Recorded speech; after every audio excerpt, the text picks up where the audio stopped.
Alors aujourd'hui, je voulais vous faire part d'un message de la part de Didier Dubicki de chez ACC. Vous vous rappelez les jantes que j'ai montées sur ma Model S?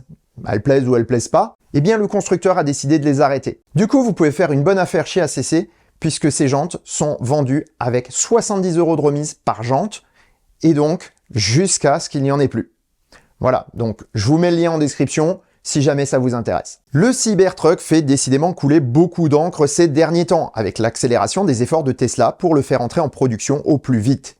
Et certains affirment que c'est pour maintenant.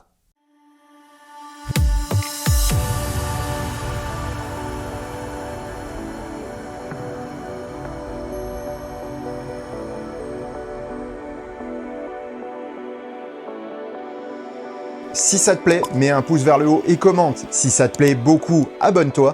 Et si ça te plaît vraiment beaucoup, dis-le partout. Merci. Le 18 novembre 2022, le compte du Tesla Shareholder Club sur Twitter a posté un message laconique sur une hypothétique production manuelle de 30 Cybertruck dès décembre 2022, suggérant même que ces autos seraient livrées à des clients. La seconde affirmation est pourtant très improbable, même s'il s'agissait d'employés.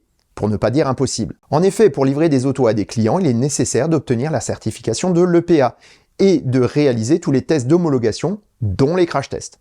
Pourtant, est-ce si étonnant de voir Tesla se lancer dans une pré-production manuelle 6 mois avant la sortie effective du pick-up tant attendu? Eh bien pas vraiment. C'est même plutôt normal et cela nous renseigne bien sur l'avancée de certains process de production en cours de réalisation à la Giga Texas. Le déroulement d'un projet automobile comporte de nombreuses étapes entre le concept de départ et le produit livré fini au client. La grande force de Tesla est de présenter ces autos à un stade précoce de leur conception. En présentant des concept cars, les constructeurs font rêver, mais beaucoup ne vont pas au bout de la démarche en mettant en production ces machines. Tesla fait l'inverse, mais cela gère impatience et frustration pour les clients ayant précommandé en raison de délais plus ou moins variables, liées aux difficultés que rencontre tout projet en cours de développement. Aujourd'hui, le Cybertruck est dans une période charnière entre le développement et la préparation de la production. La première phase est finie et la seconde est dans la dernière ligne droite. Pourtant, les nouveaux produits de Tesla nécessitent un changement de méthode en raison de la manière même de les produire. Surtout pour le Cybertruck. Si son exosquelette en inox ne demande pas d'outillage spécifique, il n'en est pas de même pour son plancher. Le méga casting avant peut être produit à l'aide d'une presse existante, la Hydra de 6000 tonnes. Celui de l'arrière est toutefois trop grand pour utiliser cette machine.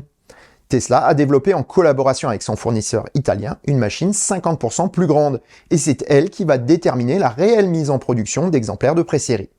Or, on l'a vu récemment, la gigapresse en question est probablement déjà à Austin, en cours de montage. Sans elle, la pièce définitive du gigacasting arrière ne peut être produite. Les prototypes actuels doivent probablement faire appel à des tôles pliées mécano-soudées, simulant les points d'ancrage et les caractéristiques mécaniques attendues pour la pièce finale. Donc, en l'absence de cette dernière, impossible de réaliser des tests d'homologation ou de valider son design final. Certains pourraient penser que Tesla aurait pu faire la pièce en plusieurs sous-ensembles moulés par des presses plus petites et assemblés à des fins de test. Lorsqu'on connaît le prix d'un moule, c'est très grandement improbable. Une fois montée, la Hydra 9000 peut être mise en service en quelques jours. Le démarrage de la mise au point de l'injection d'aluminium est peut-être déjà en cours. Le point important est que si l'information est vraie, malgré une source anonyme, et quand bien même nous n'avons pas d'indice quant à l'existence de cette source tout court, il est probable que la production des premières pièces validées pour un test d'assemblage du véhicule de série interviendront courant décembre. Avec toutes les phases de production des sous-ensembles du Cybertruck, rien ne s'oppose à la production manuelle en toute petite série à des fins de test et de validation du design final. Ces prototypes de série sont appelés Release Candidates, ou candidats à la vente. C'est le dernier chaînon manquant avant le lancement de la vraie production en série, et si l'information se confirme, on risque d'en voir des images volées dans les semaines à venir. Et là, le Choucroute de Garage sera là pour vous donner l'information. Et sur ces bonnes paroles, je vous souhaite bonne route et vous dis à bientôt pour un prochain épisode de Choucroute de Garage. Portez-vous bien, ciao.